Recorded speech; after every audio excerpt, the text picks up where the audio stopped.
1 Pedro, capítulo 4, versículos de 1 a 3. 1 Pedro 4, de 1 a 3. Acompanha, por favor, ao lermos esses versículos que declaram o seguinte: Ora, tendo Cristo sofrido na carne, estejam também vocês armados do mesmo pensamento, pois aquele que sofreu na carne rompeu com o pecado, para que no tempo que lhes resta na carne, essa frase é central daquilo que nós vamos lidar, para que no tempo que lhes resta na carne, vocês não vivam mais de acordo com as paixões humanas, mas segundo a vontade de Deus.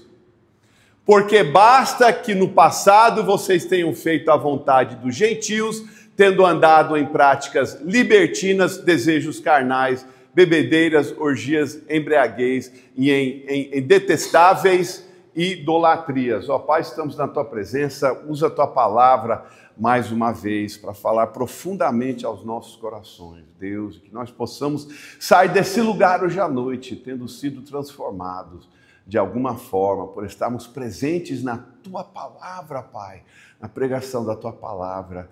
A Tua palavra é como uma espada de dois gumes, ela vai até o centro da nossa alma e ali ela mexe, e ali ela vai removendo coisas que não convém, ali ela vai apontando pecados, ali ela vai mostrando, Pai, para nós a Tua perfeita vontade, o Teu caminho, aquilo que devemos saber e fazer, para cada vez mais estarmos sendo como Cristo, e que Ele aumente e que nós diminuamos todos os dias na nossa vida.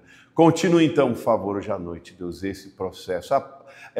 Trabalhe em corações, pois é em nome de Jesus que eu imploro todas essas coisas nessa tarde. Voltando lá no versículo 2, eu quero refrisar alguma coisa, né? Para que no tempo que lhes resta na carne, esse trecho é interessante porque ele apresenta uma expectativa que Deus tem para todo crente.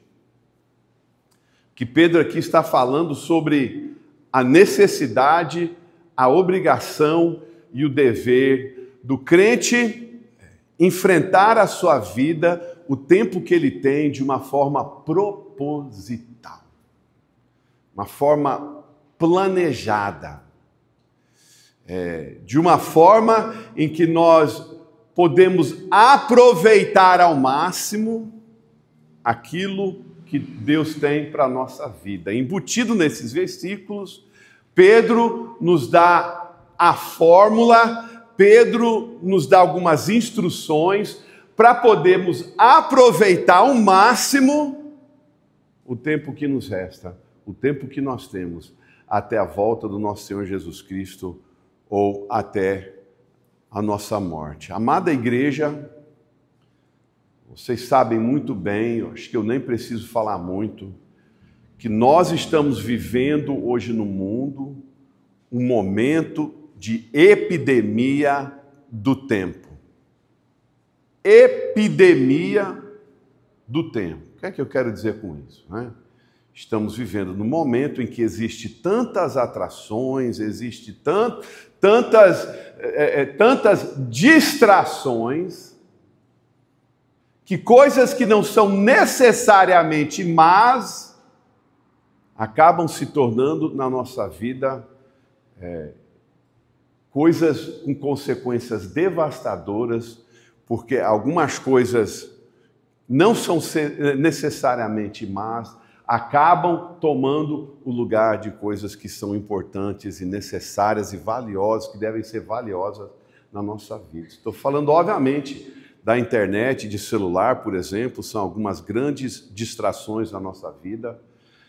O celular necessariamente não é algo ruim, mas ela é com certeza uma faca de dois gumes, porque às vezes ela nos traz benefícios e coisas boas, e às vezes ela é uma grande distração na nossa vida e consome grandes blocos de tempo, e sem percebermos, acabando entregando o que para nós deve ser algo de muito precioso, para algo que no fim não nos traz muito benefício. Gasta tanto tempo vendo gato de alguém fazendo gracinhas, né? Tem pessoas que gastam horas e horas assistindo vídeos de gatos fazendo gracinha. Assistem vídeos de pessoas escorregando em casca de banana, né? São consumidos em ver o que o seu primo tomou no café, no almoço e na janta. Consumidos pela foto do seu vizinho tirando selfie na pedra do baú. E se não tomarmos cuidado, gastamos um tempo extraordinário, não é? Nas redes sociais, conversando, olhando foto, olhando vídeos, que não é uma coisa necessariamente mal e ruim, mas pode se tornar a partir do momento que essas atividades roubam o nosso tempo e não temos mais o tempo necessário para servir a Deus, para buscar a Deus, para ter o nosso tempo de leitura bíblica, para ter o nosso tempo em oração. Se não tomarmos cuidado, esse tempo rouba o tempo que devemos investir na nossa família, no nosso lar. Marido conversando com a sua esposa, mãe e pai falando com seus filhos sobre o seu dia, porque o filho está no celular conversando com um colega, está jogando videogame, a mãe está vendo as fotos, o pai está assistindo o jogo que ele perdeu semana passada, e daqui a pouco a família toda em casa, cada um no seu quarto, cada um no ambiente separado, e algo que de fato não é necessariamente mal, acaba roubando aquilo que é de tanta importância, né? Acaba roubando o nosso tempo para fazer outras coisas que devem ser muito mais importantes na nossa vida do que vídeos de gatos fazendo gracinhas na internet. Nunca na minha vida isso se tornou tão óbvio de quando eu administrava o acampamento Betel, e eu notei na minha vida, no meu ministério, uma enorme diferença, né, de como as pessoas investem o seu tempo, por exemplo, nas coisas de Deus, há 30 anos atrás, pré-internet, pré-celular, e como os jovens hoje. Eu notei durante aquele período um grande declínio nos jovens dispostos a vir para o acampamento, porque a partir do momento que a gente informava que o celular tinha que ficar em casa, ou no mínimo a gente ia recolher na segunda-feira e só devolver na sexta, quantas e quantas vezes jovens disseram: pastor, então não estou interessado em frequentar acampamento, porque eu não consigo ficar uma semana inteira sem o meu celular. Jovens completamente viciados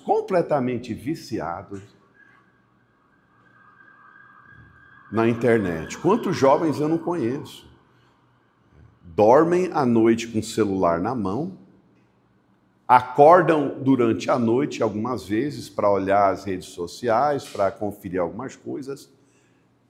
É a primeira coisa que fazem quando acordam, a última coisa que fazem quando dormem, e passam horas e horas e horas durante o dia fazendo uma coisa ou outra no seu celular, na internet.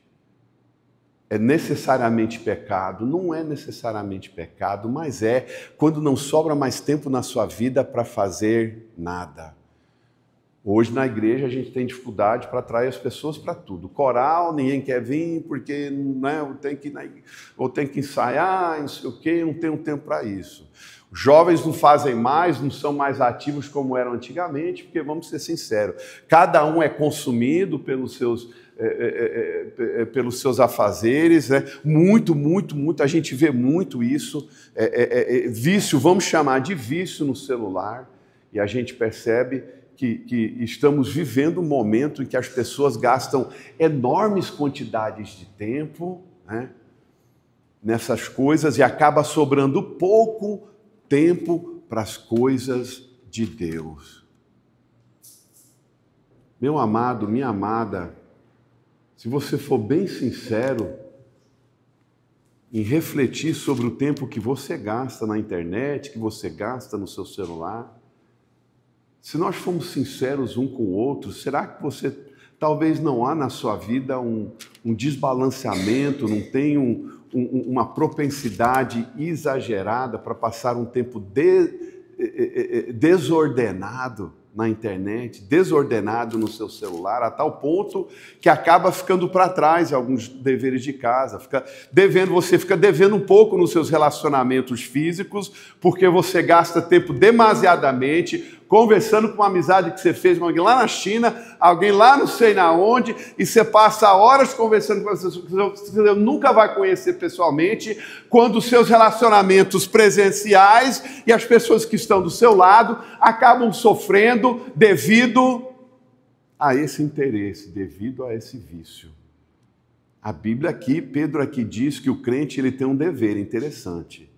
O dever do crente é fazer o melhor proveito do seu tempo. Ele chama o resto para que no tempo que lhe resta. Está vendo o que ele está falando aqui? O crente tem um dever, ele tem uma obrigação, e isso é de investir o seu tempo de uma forma proposital. Nós vamos ser propositais. Não vamos deixar as coisas acontecerem aleatoriamente, mas vamos com cuidado analisar como investimos o nosso tempo e garantir que estamos investindo o nosso tempo da melhor forma possível. E ele aqui, ele delinea várias coisas que vão nos influenciar nesse processo, que vão nos equipar, que vão nos preparar. Então, hoje como nunca, o crente ele vai ser muito sábio, ele vai ser muito certo, ele vai analisar o seu padrão de vida, como ele age no seu dia a dia, e hoje como nunca, o crente sábio, ele vai com cuidado pesar o seu consumo, não é? De eletroeletrônicos, tempo de eletroeletrônicos, tempo online, e ele vai garantir que esse tempo não é perdido, ele não é desperdiçado. Como é fácil, nunca tivemos na história da humanidade tanta facilidade em jogar fora 1 hora, 2 horas, 5 horas, 10 horas às vezes por dia, né? Ao conversar com jovens, muitos confessavam, 10, 12 horas no celular para o jovem hoje em dia é comum. Tem gente que não sobra tempo para o jovem para comer. Ele literalmente com o celular ali apoiado no copo, comendo, olhando o celular. Vai no banheiro, olhando o celular. Né? Dorme, acorda durante a noite, olhando o celular. E nesse ambiente, como é que vai restar algum tempo para Deus operar e trabalhar na sua vida?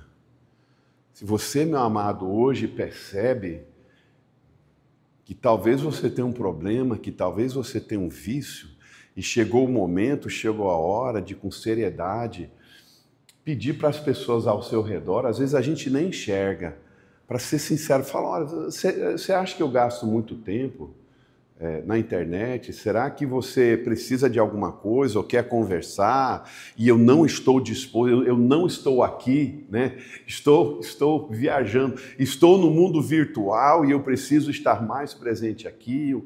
Hoje tem aplicativos que vão apontar quanto tempo você gasta. Todo crente sábio, ele vai diariamente, ele vai semanalmente fazer o levantamento do seu tempo que ele gasta no mundo virtual, e ele vai se perguntar, se ali aponta 20 horas semanais, 15, 20, 30, você tem que se perguntar, meu amado, será que um crente, será que convém? Será que é isso que Deus quer para mim? Será que é um tempo válido? Será que é uma forma válida de gastar o meu tempo? Será que eu consigo justificar esse tipo de investimento? Porque o crente sábio entende que Deus tem uma expectativa para nós.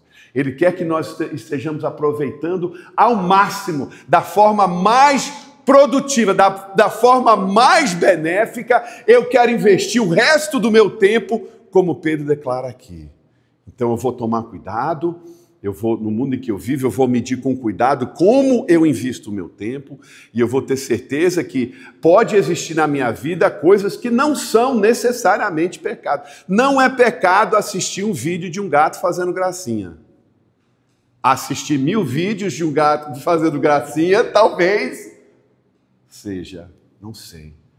Então o crente sábio, ele vai olhar o seu consumo e ele vai se perguntar, será que eu quero gastar 10 horas por semana, ou 15 horas, ou 20 horas por semana olhando vídeos, no Face, conversando com um, conversando com o outro? Será? Então ele vai com cuidado analisar sua vida. Eu não tive telefone celular até que a Diana faleceu em 22. Eu não queria, eu morro de medo, eu tenho muito medo. Eu acho que no cristianismo hoje a gente não entende o grande mal que você está trazendo Satanás para dentro da sua casa, quando o pai deixa o seu filho ter acesso à internet sem nenhuma vigilância, né? Sem nenhum filtro. Você, meu querido pai, você está cometendo um grave erro, né? Tudo que o inferno e Satanás oferece hoje está facilmente acessível bem aqui. Só apertar alguns botões. Se você não tomar enorme cuidado, tem que entender o grande perigo que a sua família corre. Quantos aconselhamentos eu faço hoje com casais? E 90%, talvez 100% comentam: eu conheci alguém, hoje meu casamento está em risco, hoje eu caí em pecado porque eu conheci alguém nas redes sociais e comecei um relacionamento que não devia. É só o que eu ouço hoje em dia, é só o que eu ouço.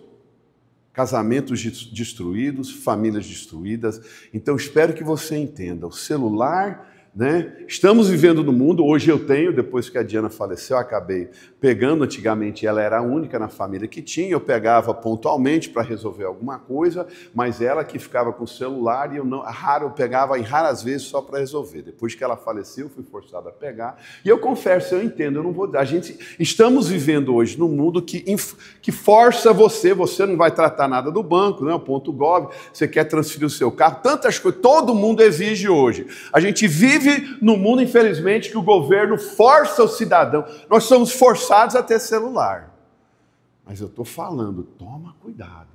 A minha vida era mais tranquila, pré-celular. Hoje eu meço a minha vida. 2022, muito mudou na minha vida. Fiquei viúvo e fui forçado a pegar celular, e eu noto hoje que eu talvez gaste um pouco tempo demais do que deveria, e percebo o grande mal. A gente abre a nossa mente, até o jornal, você vai vendo, feminismo entra, homossexualismo, tantas coisas vão nos afetando indiretamente aos poucos, a gente não vai percebendo, mas vão corroendo a nossa fé de uma forma indireta. Então, por favor, trate o celular como uma cobra venenosa, né?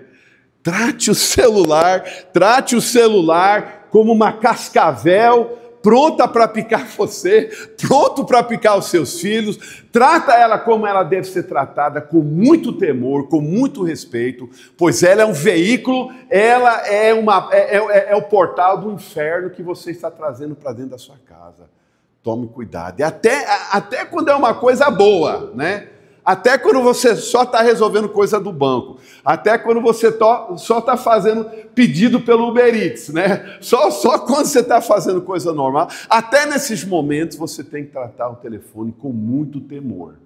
A gente trata essa coisa, a gente não percebe o mal potente, o mal possível, o qual nós nos expomos e as nossas famílias por meio da internet. E o mínimo, às vezes, que ela faz é consumir tempo demais. Então, Pedro aqui fala, o crente sábio, ele mede o seu tempo, ele é cauteloso, ele é cuidadoso, ele é proposital. E ele dá algumas dicas para você aproveitar ao máximo o seu tempo. Interessante. Já era problema naquela época, já tinha crente que não investia muito bem o seu tempo, que acabava dando seu tempo aleatoriamente para coisas que não deveria. Então a instrução dele tem tudo que a ver. Apesar dele não falar de internet, apesar dele não falar de telefone, tem tudo que a ver, porque no final ele quer nos instruir a como aproveitar ao máximo o tempo que nos resta. Você quer ser um crente que mal aproveita o seu tempo? Ou você quer ser um crente que investe as horas, os minutos, os dias, as semanas e os meses que Deus te dá de uma forma preciosa, de uma forma importante, de uma forma válida. Você quer que as suas horas sejam aproveitadas para fazer grandes coisas em prol da causa de Deus, em prol da causa de Cristo? Ou você quer usar suas horas para ficar interminentemente olhando vídeos na internet, trocando ideias com alguém, não sei da onde, sobre não sei o quê, trocando receita, trocando vídeo, falando para o mundo o que você tomou para o café, né? O que você tomou no café, né? Famoso pedra do baú, né? Na praia, não é?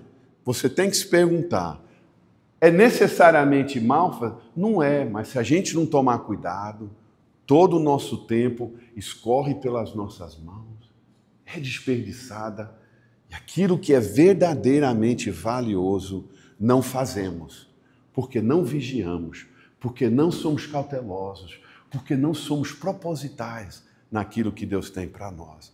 Então ele aqui fala, preste bem atenção, é aqui o que ele diz. Primeiro, ele fala que se você quer aproveitar ao máximo o seu tempo, você vai ter uma atitude militarista contra o pecado.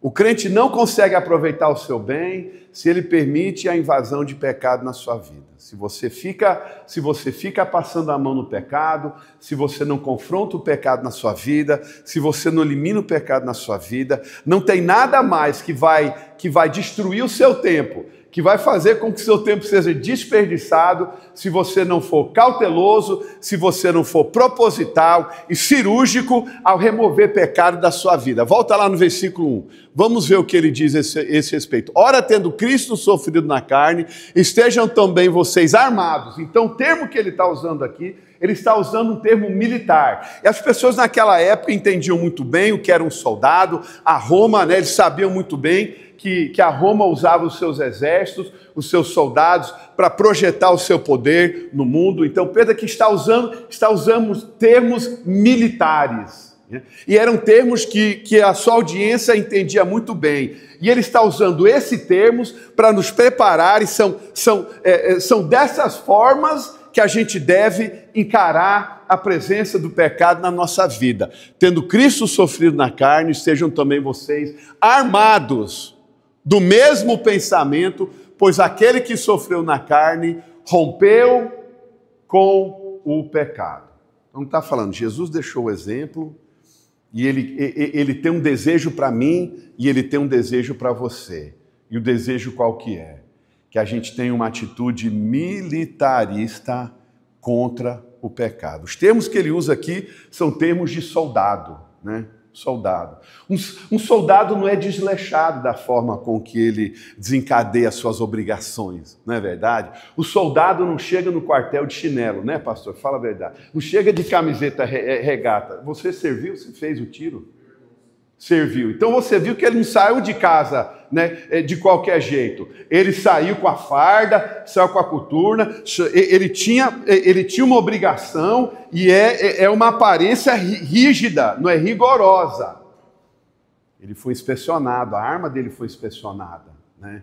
Eles têm um padrão rigoroso, a forma que você come, a forma que você marcha. Tudo na vida do soldado é feito de uma forma muito rigorosa, uma forma muito rígida. O soldado, a expectativa dele é que ele esteja sempre muito bem, né, muito quadrado, né, muito bem preparado. E aquele que chega e é desleixado, que é despreparado, que não está em boa forma física, que não está bem mentalmente, aquele é excluído. E o soldado, a expectativa do soldado que está no exército é que ele esteja sempre preparado, que ele esteja sempre pronto, que ele esteja bem equipado, que o equipamento dele esteja bem cuidado. A forma que fazem a cama, né?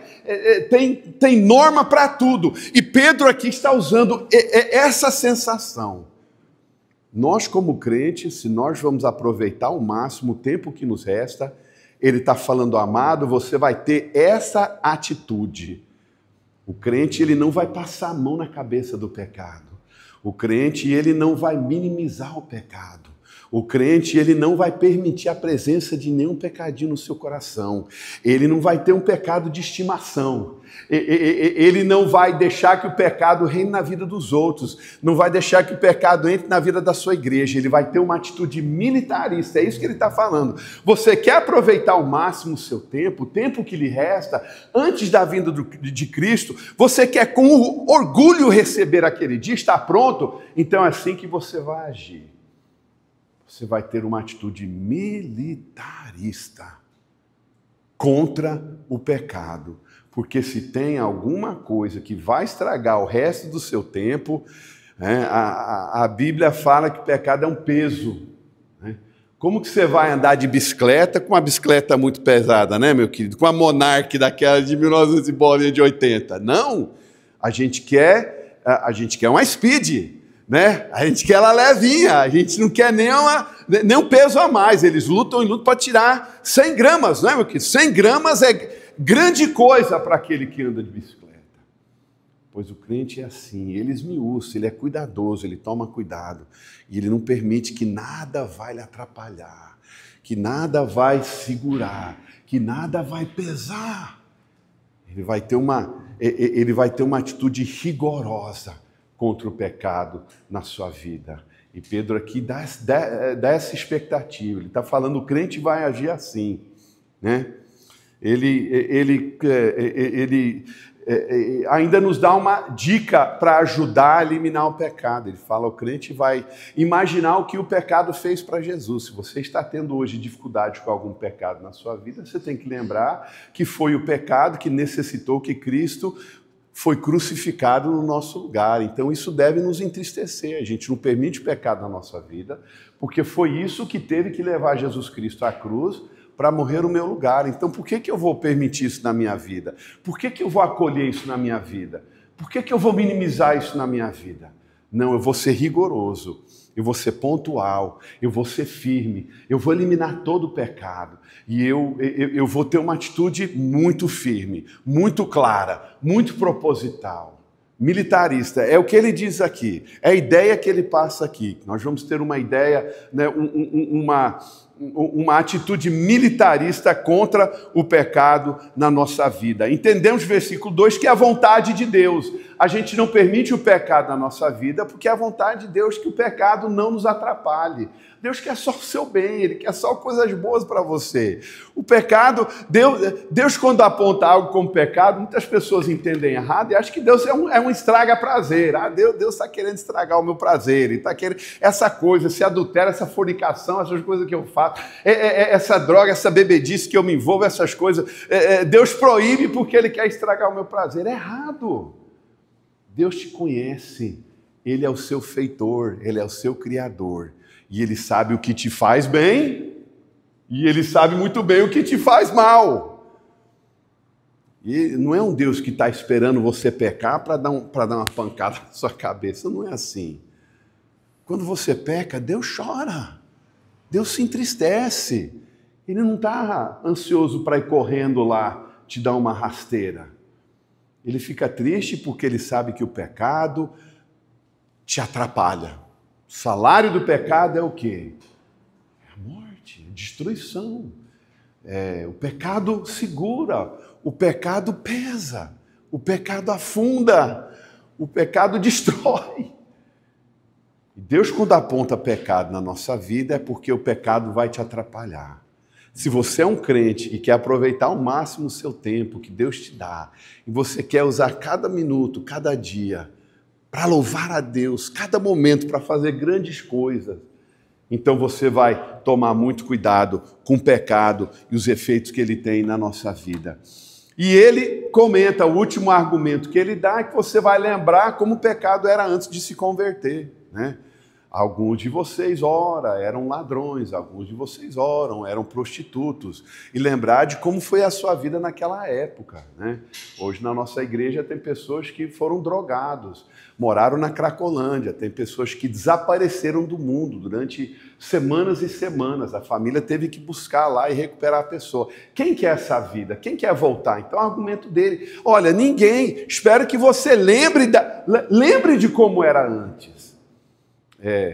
E que isso te ajude a combater algum pecado que possa querer invadir a sua vida. Mas de qualquer forma, meus amados, o crente que aproveita ao máximo o seu tempo, ele tem uma atitude militarista contra o pecado. Ele é forte. E vivemos em dias estranhos, né?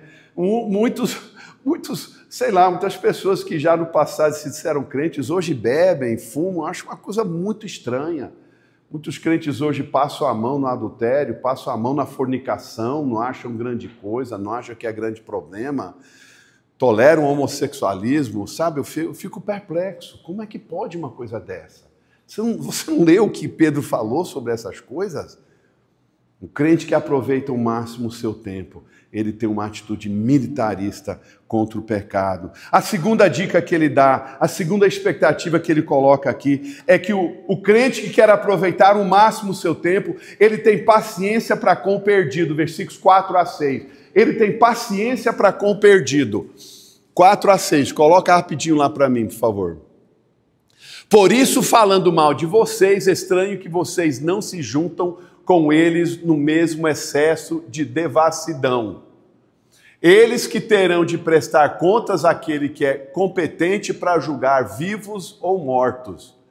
Pois para que esse fim o evangelho foi pregado também a mortos, para que mesmo julgados na carne, segundo os homens, vivam o espírito segundo Deus. Então, o crente que quer aproveitar o máximo o seu tempo, ele é paciente para com o descrente, né? Muitos aqui já deram testemunho, estão tentando evangelizar um parente que moram juntos, né?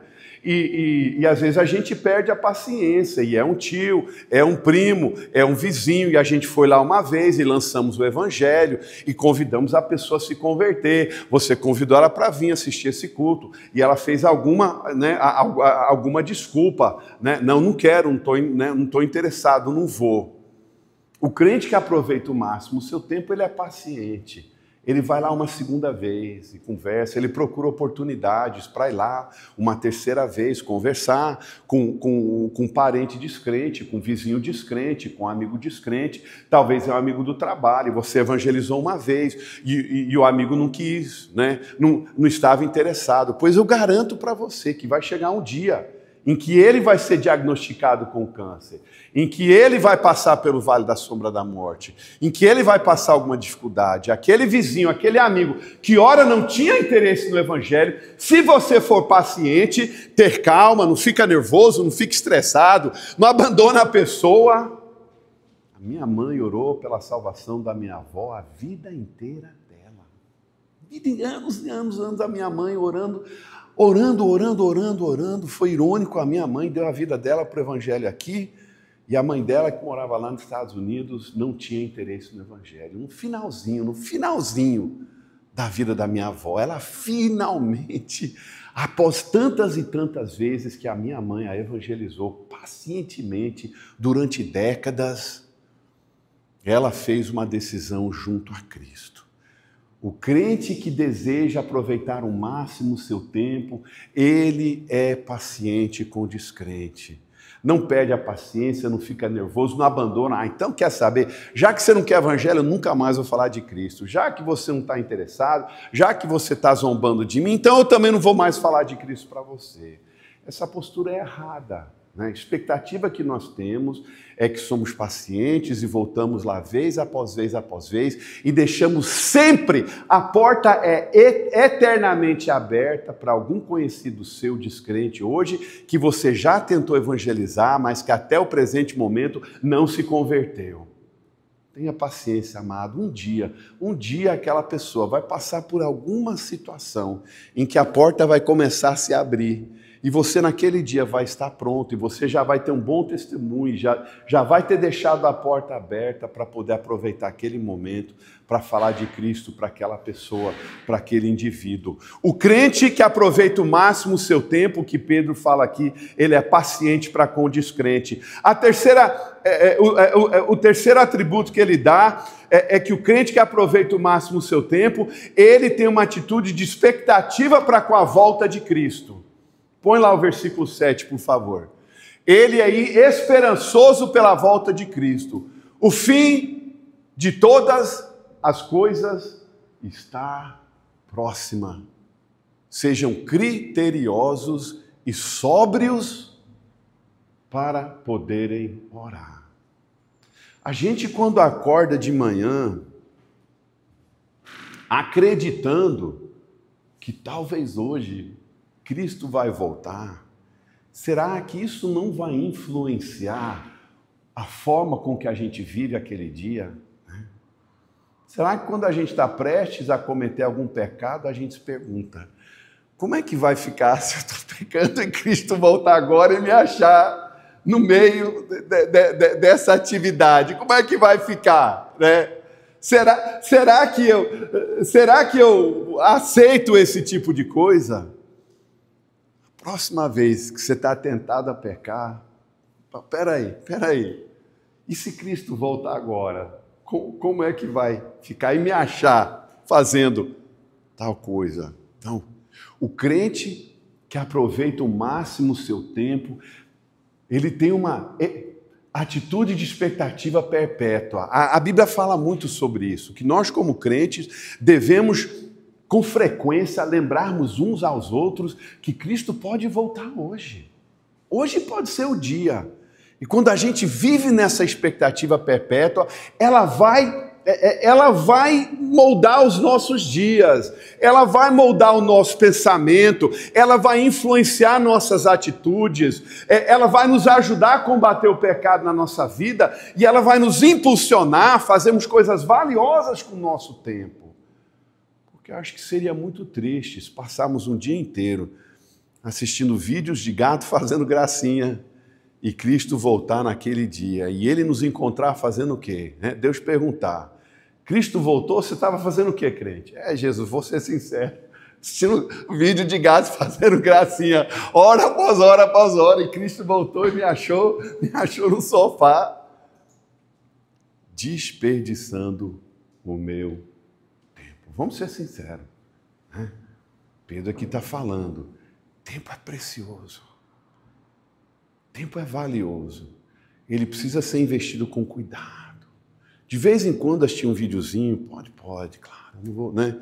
Alguém vai pegar na pastor, você acabou, né? Destruindo aí o meu passatempo. Eu quero fazer isso, mas ao mesmo tempo eu quero te incentivar, quero te motivar a ser muito, muito cauteloso, né?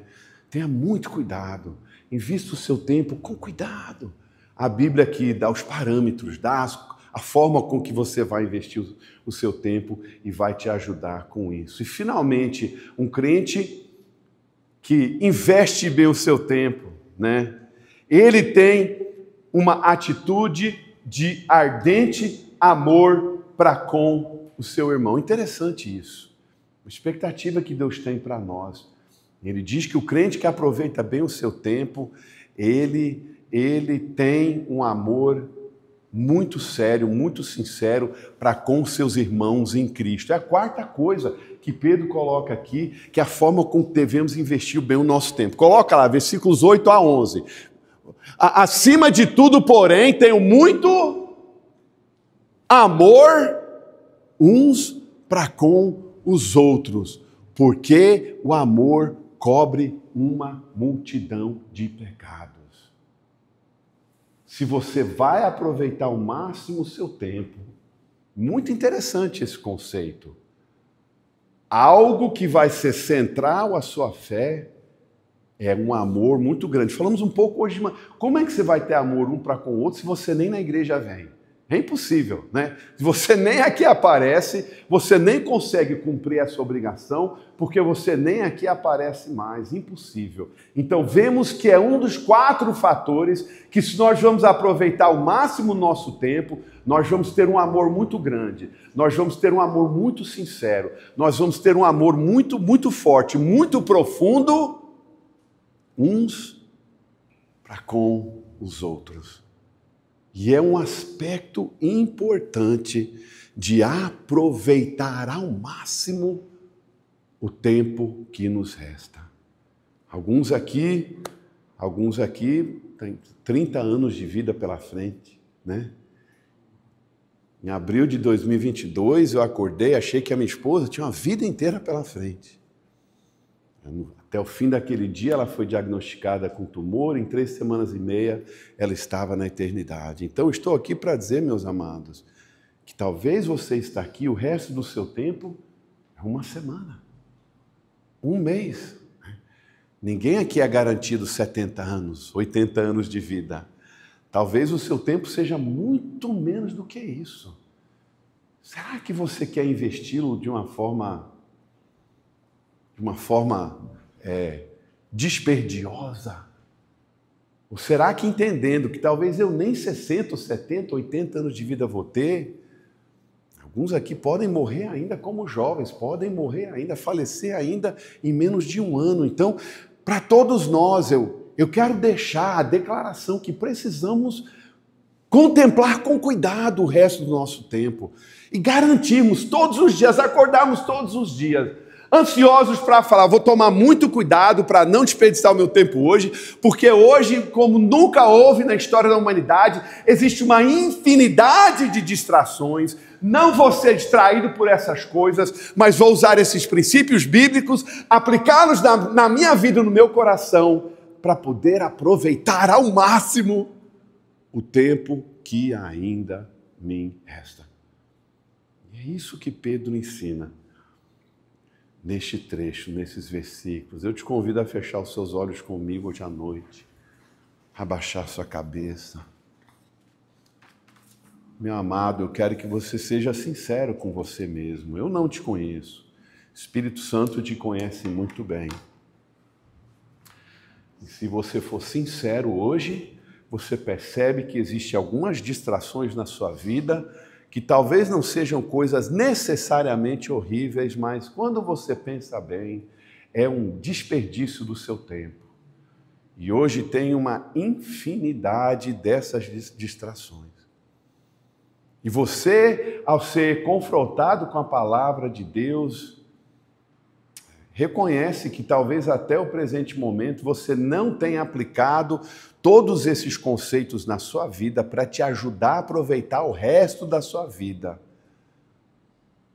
Pastor Natan, eu acho que eu não tenho tido uma atitude militarista contra o pecado. Tem coisas na minha vida que me atrapalham de ser um crente de grande sucesso. Tem coisas na minha vida que não devem estar lá, que me seguram, que me pesam, que me afundam. Mas eu hoje vou começar a eliminá-los. Pastor, eu quero acordar todo dia imaginando que talvez hoje Cristo vai voltar. Pastor, eu quero hoje ter um amor profundo para com o meu irmão, para com a minha irmã em Cristo, porque hoje eu entendo pela palavra de Deus que isso é fundamental, um aspecto fundamental de poder aproveitar o máximo tempo que ainda me sobra. E eu quero fazer uma promessa para Deus. Deus, conte comigo a partir de hoje, eu vou ser muito mais criterioso, eu vou ser muito mais cuidadoso, porque eu tenho um desejo profundo, baseado na tua palavra, de aproveitar ao máximo o tempo que me resta.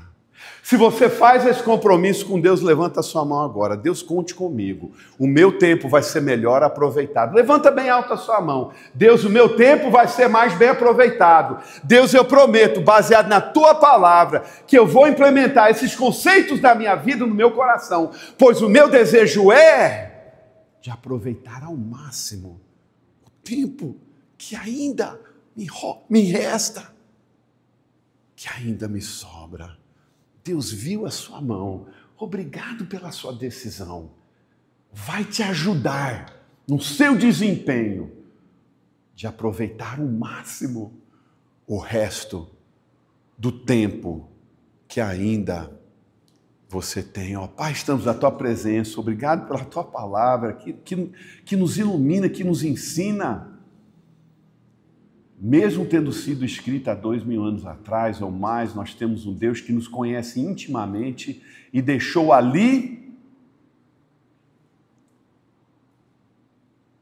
comprovado verdades que nos ajudam e nos transformam até o dia de hoje.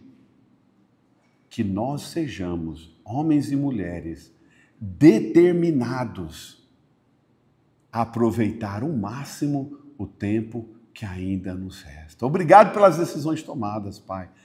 Age e trabalha em cada uma dessas vidas. Cada um desses meus irmãos e irmãs em Cristo possam aplicar essas verdades no seu coração para fazerem grandes coisas em prol da tua causa de hoje em diante. É essa a minha petição. Em nome de Jesus eu peço tudo isso. Amém e amém.